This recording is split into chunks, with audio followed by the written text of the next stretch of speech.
Bismillahirrahmanirrahim. Apabila telah datang pertolongan Allah dan kemenangan, dan kamu lihat manusia masuk agama Allah dengan berhondong-bondong, maka bertasbihlah dengan memuji Tuhanmu dan mohonlah ampun kepadanya. Sesungguhnya Dia adalah Maha Penerima Tobat. Kemenangan. An-Nasr 1. Maka sebagian dari mereka menjawab, ayat ini memerintahkan kepada kita untuk memuji Allah dan memohon ampunan kepadanya apabila kita peroleh kemenangan dan pertolongan. Dan sebagian dari mereka hanya diam, tidak mengatakan sepatah kata pun.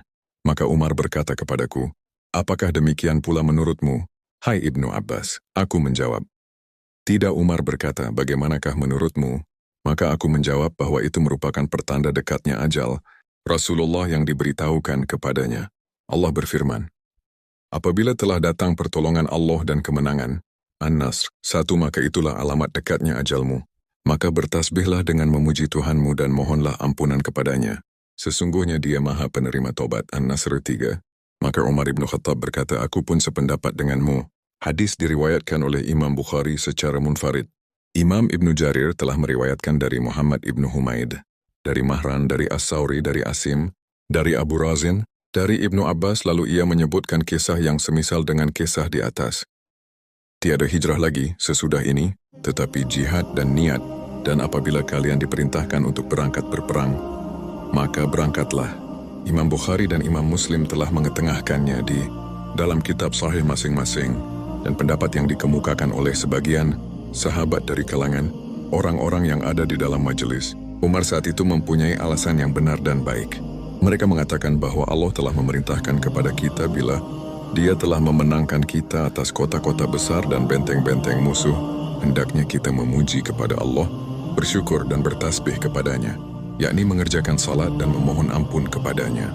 Hal ini telah terbukti kebenarannya dengan adanya salat yang dilakukan oleh Nabi di Mekah pada hari penaklukannya, yaitu di waktu duha sebanyak 8 rakaat. Maka sebagian orang mengatakan bahwa salat itu adalah salat duha, tetapi disanggah bahwa Rasulullah belum pernah membiasakan salat tersebut. Lalu mengapa beliau melakukan salat itu? Padahal beliau dalam keadaan musafir dan tidak berniat untuk mukim di Mekah. Karena itulah maka beliau tinggal di Mekah hanya sampai akhir Ramadan, yang lamanya kurang lebih 19 hari. Dan selama itu beliau mengkasar salatnya. Lalu beliau berbuka bersama semua tentara kaum muslim, yang saat itu jumlahnya kurang lebih 10.000 personel. Mereka yang menyanggah pendapat pertama mengatakan bahwa salat yang dilakukan oleh mereka tiada lain adalah salat al-Fatihah. Mereka mengatakan bahwa untuk itu maka dianjurkan bagi pemimpin pasukan apabila mendapat kemenangan atas suatu negeri, hendaknya ia melakukan salat di dalam negeri itu saat pertama kali dia memasukinya sebanyak 8 rakaat. Hal yang semisal telah dilakukan oleh Sa'ad ibnu Abu Waqqas di hari kemenangan atas kota-kota besar negeri Persia. Kemudian sebagian dari ulama mengatakan bahwa Nabi mengerjakan salat yang 8 rakaat itu dengan sekali salam. Tetapi menurut pendapat yang sahih, Nabi melakukan salam pada setiap 2 rakaatnya, sebagaimana yang disebutkan di dalam kitab Sunan Abu Daud, bahwa Rasulullah melakukan salat pada tiap 2 rakaat di hari kemenangan atas kota Mekah. Adapun menurut penafsiran Ibnu Abbas dan Umar yang menyatakan bahwa surat ini merupakan pemberitahuan akan dekatnya kewafatan Rasulullah, maka seperti berikut.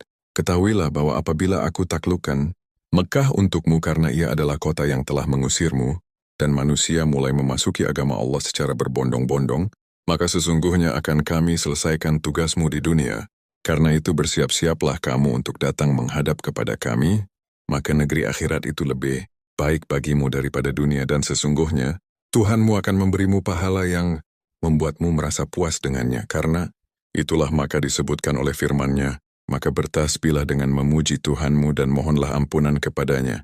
Sesungguhnya Dia adalah Maha Penerima Tobat. An-Nasr 3.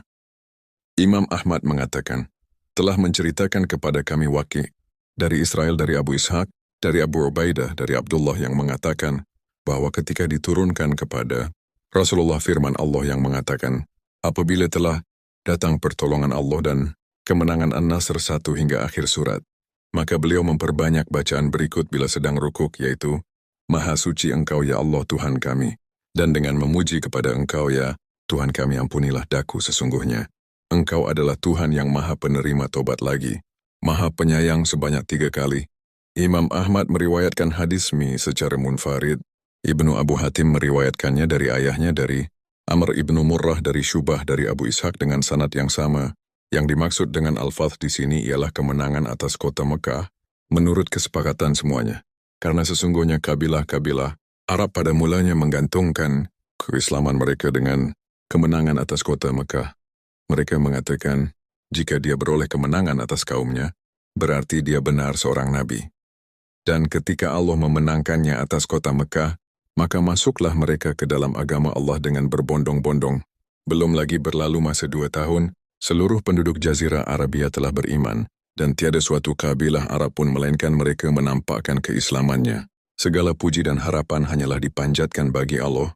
Imam Bukhari di dalam kitab sahihnya telah meriwayatkan dari Amr ibnu Salamah, bahwa ketika kemenangan atas kota Mekah diraih oleh kaum muslim, maka semua kaum berlomba-lomba menyatakan keislamannya kepada Rasulullah dan sebelumnya semua kaum menggantungkan keislaman mereka dengan kemenangan atas kota Mekah. Mereka mengatakan biarkanlah dia dan kaumnya.